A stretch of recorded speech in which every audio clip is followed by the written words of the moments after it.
Hi, I'm Brian and I'm going to show you why your defrost isn't working on your Nissan Sentra. This one happens to be a 2005. The glove box has been removed for an unrelated filter replacement for the cabin filter. But basically what happens is you turn the key on, turn the fan on, and it blows from the vent, but that's it. There's no defrost or nothing else that you'd select on the mode. You can hear in the audio that nothing's changing. So let's show you how to get into it. You hear all that annoying ding, ding, ding thing? If you don't want to listen to that the whole time that you're working on this, take your key out and then pop the little cap off. Set it aside, put your key back in it. If you have big hands like me, you can push down with your pinky. Hit it. I'll just get some help. Hey Ben, want to push on that key? Thank you. Pull it down. You've got two hands because you don't hold a camera, so you'll be a lot better equipped for doing that. So you pull this back because later the radio and the CD changer are going to be in the way. You'll have to push that. Anyway, you get the idea. So pop this off. It's just held in by these little clips on each side, here and here. And you can set that aside. If I just want to say out and staged it for you, you're welcome. But there's going to be a screw on this side that needs to come out and another screw on the other side. Grab the bezel around the HVAC control head unit. That's what we're ultimately trying to get into. So when you go to pull this bezel off, take your panel knife and just pop it in there, and then do the same thing over here. It's not going to want to come out real easy, but it will come out. Promise. There you go. We'll set that one aside. Now, what this does, it gives you access. There's 4 screws that hold the control unit in that you'll need to get out. There's one here, one up through here. Your screwdriver will make an angle. You won't see it from my perspective, but there's one on each corner like that. Next thing you want to do is open the console if you have it, and then I just grab it, just a big slop grab rock climbing move, and just pull back, and it'll come out. Rotate it around, and you've got your hazard. There's a little button that you push on it here and it'll release the tab and pull out. So we'll set that aside. Set it up on the roof gently. Once that's out, you can take a drill or your screwdriver again and just pull a screw out of the top sides here and here. Go here, here, here, here, here, and here. And you already had these out because you had to do those before you did the pop with the body knife. And then just wiggle it side to side. It's not going to want to come out real easy. You just kind of got to work it and pull it. You have to lift on the bottom here to get it to separate. Lift and pull. And then it will come out this far. Once it's out this far, you'll have a whole wire harness that we had to get rid of and an antenna to come out. And then there's a little sideways one. You push a button and pull it out. You set all of your expensive car thief stuff aside. And then this will push forward. Once it does, you just kind of rock this out. You wouldn't think that you'd be rocking out with your radio removed and on the floor, but yeah, just push it, rock it, it'll come out. So the next thing I want to show you is you can see that there's a cable here, and when you change the blend door, you can see how that moves in and out. And the cable for the mode door, you should be able to see it here, but you can't. So here's the cable. Watch what happens when I go to move this in and out. You see how the whole thing moves and flops around? That's the problem. So let's look underneath the control unit here, and you can see the cable where it used to be. It used to be right here. You can see where the arrow's pointing. It used to be in that little holder, and it was clipped in by the clip right there. But what's happened is the plastic is broke. So I'll line things up and show you how it needs to be. So what we have here is a failure to communicate. No, we have a failure to hold this in place. This cable needs to go right here. If I try to move this a little bit, you'll see it just kind of move. But what's happened is the plastic is broken out on this part that used to hold this down. And because it's broken out, it's not able to hold it into place. So what you see here, this moves in and out here, but because this over time has put stress on this over and over and over again, it's broken the plastic so that this isn't able to stay in place anymore. This is supposed to go into here first and then clip in on the other side, and then this part holds on to the cable. But as you can see, it's just not doing it anymore.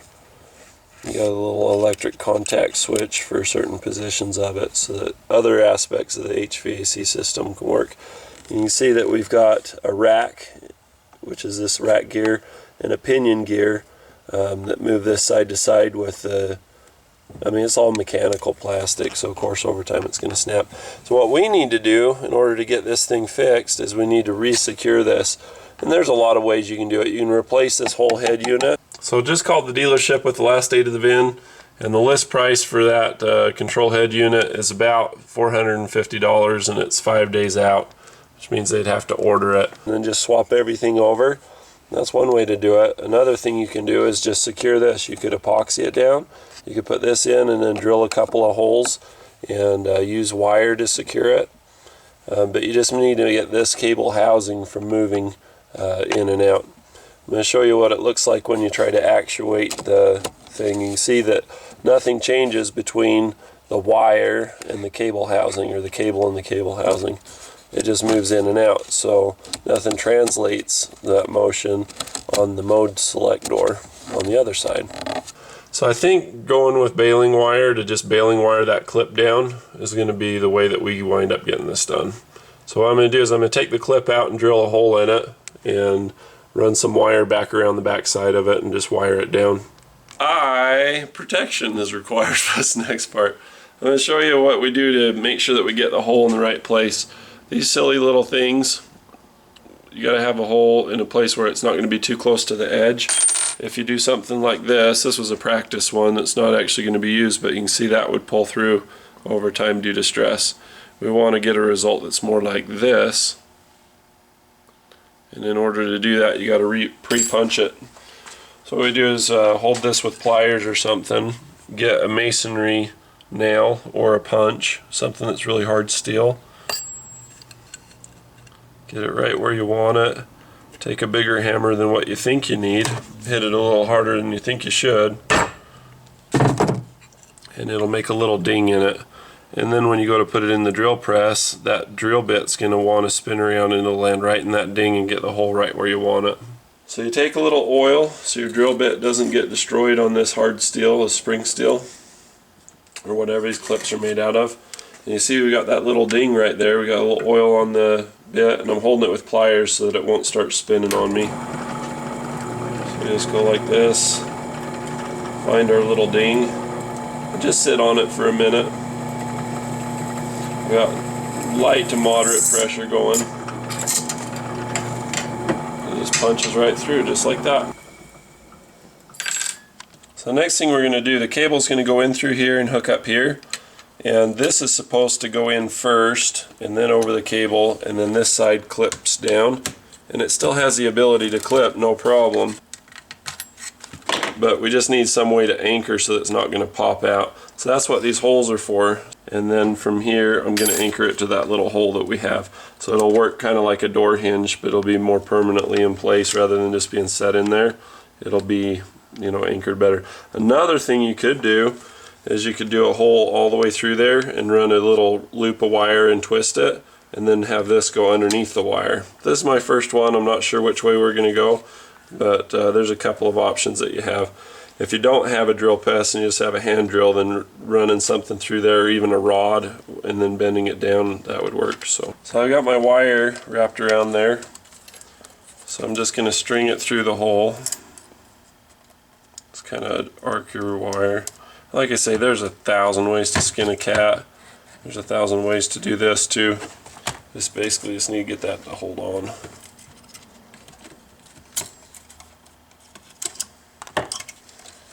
I have that follow through like that,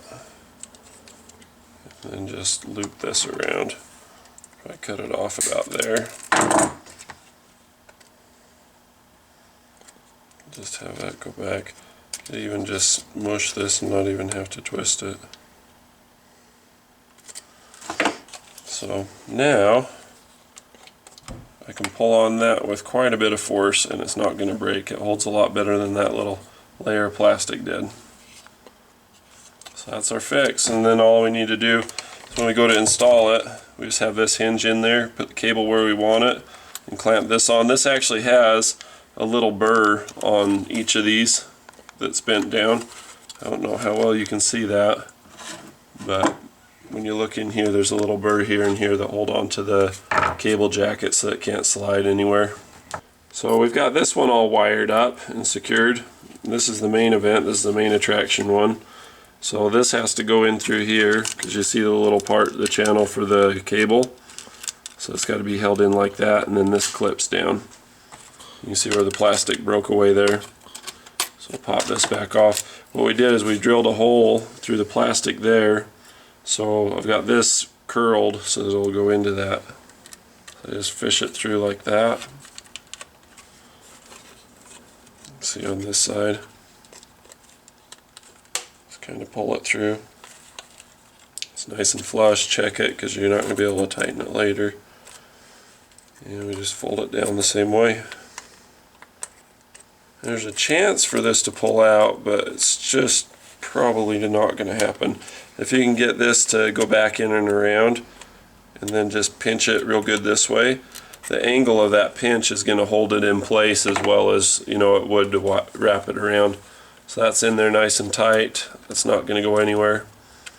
And I think this might have got, oh, we need more tightness. Glad I checked it. See, it can happen to me, it can happen to anybody, right? You guys are so much smarter and more talented than I am. You'll do a perfect job, I'm sure of it. Alright, there you go. So if you look, you can see a little bit of the wire. You see that the clip's below that plastic level, and we got it all clipped in together. You can see it works great. There's no need to pay $500 for a new one, and that's how it's going to operate. That's how it works. So we got everything put back together. It went together just as smoothly as it came apart. So we just go through, you just put this little button thing back in, throw it into park so it'll start. Turn on the blower. You can hear that it's coming out the vent, you can feel it. So then we go this way, and there's resistance on this now whereas there wasn't before. You hear the tone change. It's blowing just at feet, defrosting feet, and defrost. So now you can see. How do you feel about that? Fantastic. Awesome. So that's a good fix, and it seems to be holding really well. Cool. If you like this video, if you appreciate us putting it up, be sure to give a thumbs up. If you want to see more like this, click subscribe. It's free, and you'll get a feed of all the new videos that I put out, and you can learn all kinds of fun, cool car stuff. And who wouldn't want to do that? Thanks for watching. Love you.